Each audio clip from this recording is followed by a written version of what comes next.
Alright, so this is the previous setup that I did for this morning's renders. Okay, so I'm going to repeat the entire process again, and let's just assume that our time base is 25 frames per second. So I'm going to start from a new project. Not going to save this. Now when you start After Effects, and if you used Premiere before, the interface look kind of similar. You have your project or bin here where you bring in the footage. Then you have something like that looks like a timeline where you bring in the elements and assemble it together.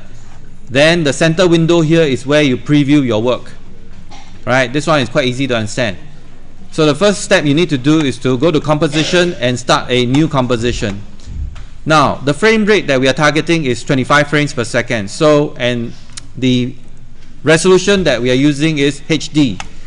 So HD resolution, you choose the HDTV 108025 format. Alright, 25 frames, and then we're going to set it at 10 seconds, and then click change the composition name, call it dagger, whatever, the name of your weapon, and then click OK. Alright, so right now the workspace here is empty. We want to bring in the three elements: the diffuse, the textured sequence, the grayscale sequence, and the wireframe sequence. So to bring it into this area here, you can either click on File, Import, or I normally right mouse click into the bin, right mouse click until this window appears, click on Import and select File. Now you have to choose the first frame for our animation sequence. For example, this one is the diffuse. So I'm going to bring in this animation sequence, and After Effects will automatically detect it as a sequence with this checkbox, because you see there are other numbers following it. Then you click Open. Another window will appear and ask you, what kind of transparency do you want this image sequence to be shown as? So if you don't know, you can click Guess. Usually you'll pick the gray area as transparent. So this one successfully guessed this part as transparent. But if you do not want the background to be transparent, you can click on Ignore or Straight Unmatted. So we want it to be transparent, so we click on Pre-Multiply and then click OK. So now we have the entire image sequence brought into the bin here. It shows you that this is the sequence, and it is interpreted as 25 frames per second. So I'm going to bring it down to the timeline now by simply left mouse clicking and dragging it to the timeline, like so. So now all you have to do is to drag this time indicator forward and backwards, and the frame will update to show you the rotation or the animation that you have rendered. Let's look a bit closer here, the viewport. Alright, right now it's showing at 50% the size, and it is showing at full resolution. If your computer is not updating fast enough, you can try auto, so that you can review the footage quick enough. And notice as I scrub the timeline, you can see a bunch of green dots here. The green dots means that it's writing a frame into the memory so that you can preview it. Right? Then this time bar here is actually quite similar to Premiere. Allows you to zoom into your workspace, and then this bar here, your work area, focuses on where you want to export, like the region of footage which you want to export.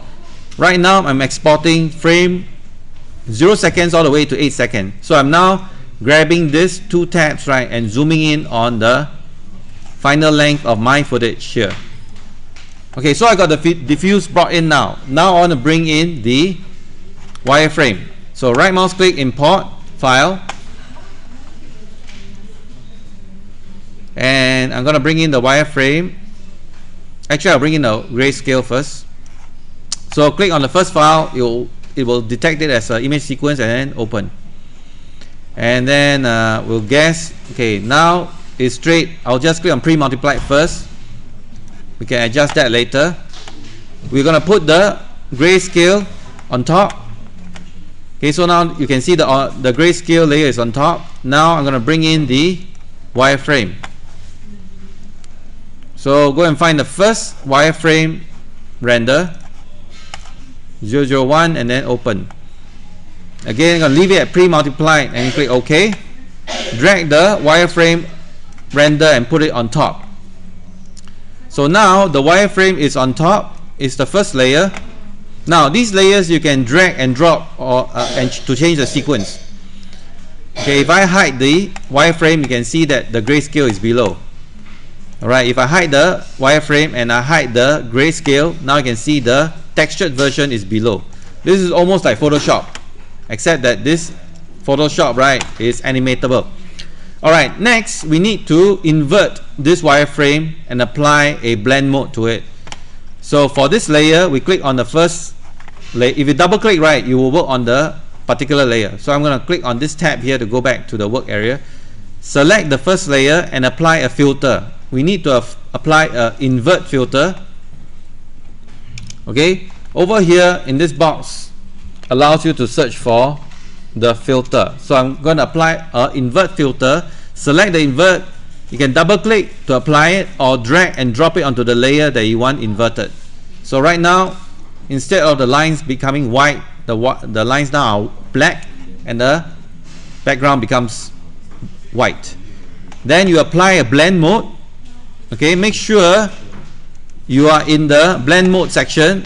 To do that, right, click on this button to toggle between. So make sure that you can see the blend mode here. Right, so this is similar to the Photoshop blend mode. So click on this and change to multiply. So now you can see the black lines on top of the grayscale. Okay, so let's create our first animation now. Now of course right now the background is very boring, there is no color to it. I'm going to create a solid within After Effects. Now to create the solid, you have to go over to this composition here below, right mouse click and click on new solid, and then we pick a gray color. Remember, do not have a black background. If you have a black background, right, all your details cannot be seen clearly. Then click OK. Okay, now I have a gray solid, but this gray solid, if you take a look at over here, the gray solid is sitting on top of all the layers. So we need to bring it down to the bottom. So all you need to do is left mouse click and drag and drop it down to the bottom. So now I have this gray background. If you do not like this gray background, you want something fancier, you can create it in Photoshop and bring it into After Effects. Okay, so let's just do our first render.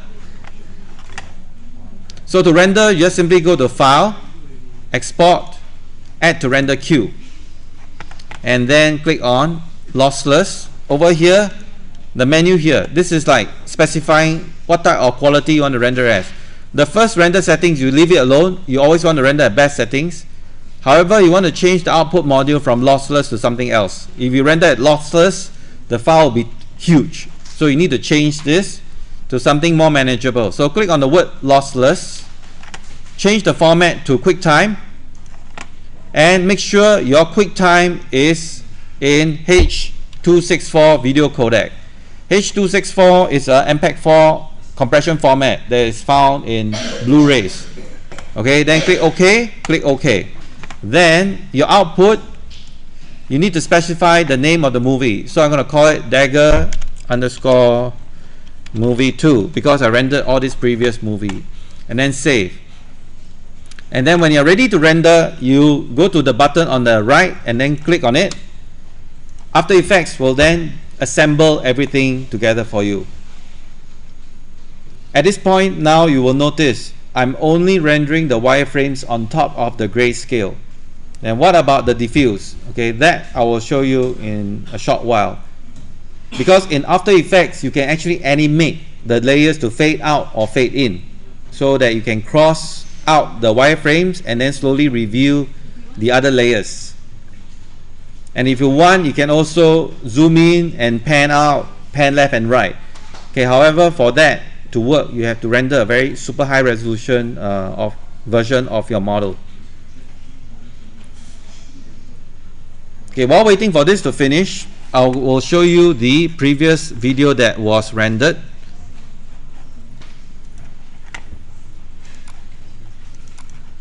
So this was the previous one that was rendered, and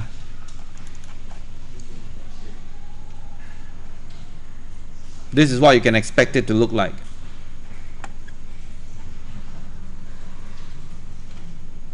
Alright, because I've got a number of programs running right now, everything is slowing down.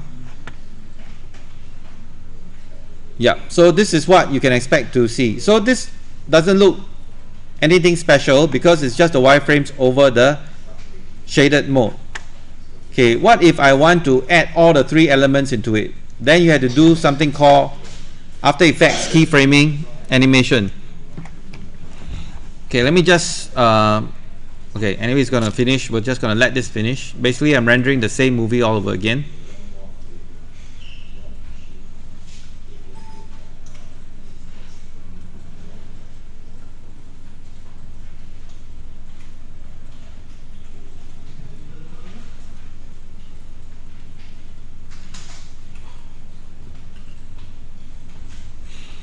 Okay, so once it's done, you play a tune. Okay, that's to tell you that the rendering is done. Now, of course, this is quite boring. It's just a wireframe over the grayscale. So why don't we just start off the video with the textured version of it first.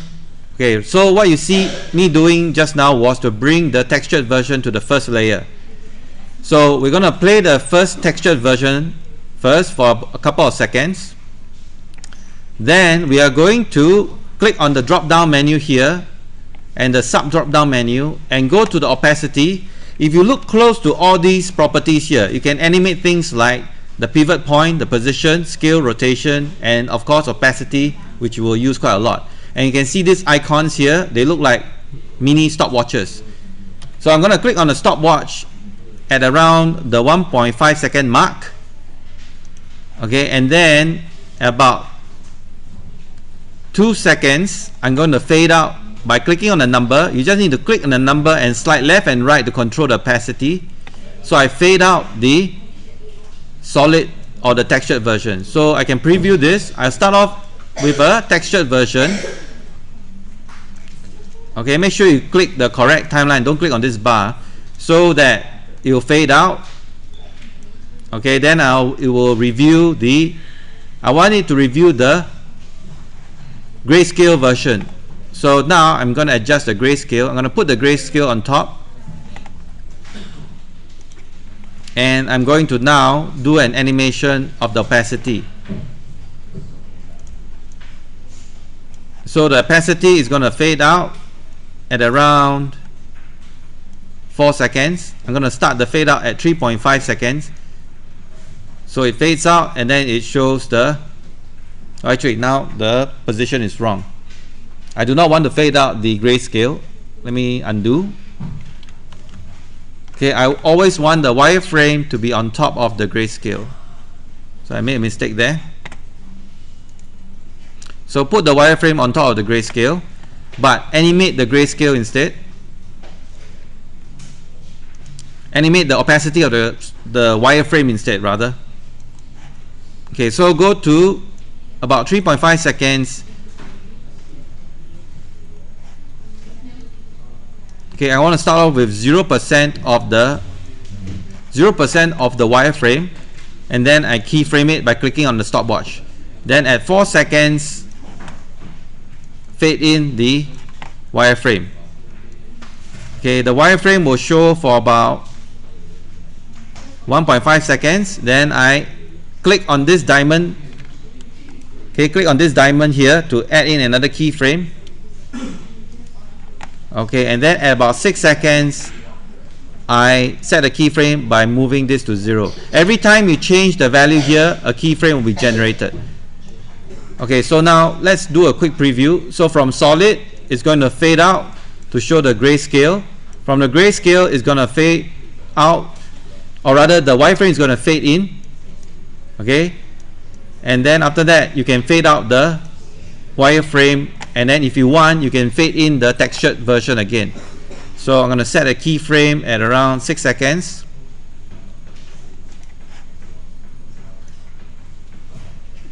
and then fade in the textured version at 100% again. So now I got a new video. So if you want to preview this, you can click on the lowest resolution preview here to quarter resolution, and you can click on this RAM preview button. Okay, this RAM preview button will do a quick render and load it into the RAM memory, and then you can preview the movie. So you can see now it's wireframe, and the wireframe disappears, and then it's back to the solid again. Now of course this one is a very quick example. In reality, right, you want to slow everything down. Okay, if you can repeat, since we have a loop now, you can actually repeat the animation. You can extend the animation to 18 seconds, or sorry, 16 seconds, and then you can show everything slowly. Right, so once you're ready, go to File. Let me just stop the playback. Go to File, Export, Add to Render Queue again. Okay, change the lossless to QuickTime. Format options, make sure it's H264, and your output, make sure you output it and call it Dagger V2, and then save, and then hit the render button. And now After Effects will render the effects that we placed it in, I mean the keyframes. Okay, so this time it's a little bit faster, so we can check out the movie.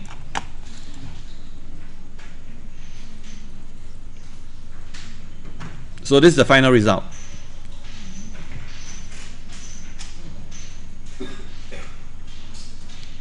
Okay, because now it's playing in a loop, you can see it fades to the grayscale, back to the wireframe, grayscale, and then back to the solid again. Right, this might not be a good example, but I'm just showing you guys quickly how you can control the timing of the fade in and fade out within After Effects. Okay, so that's how you use After Effects to create your turntable video.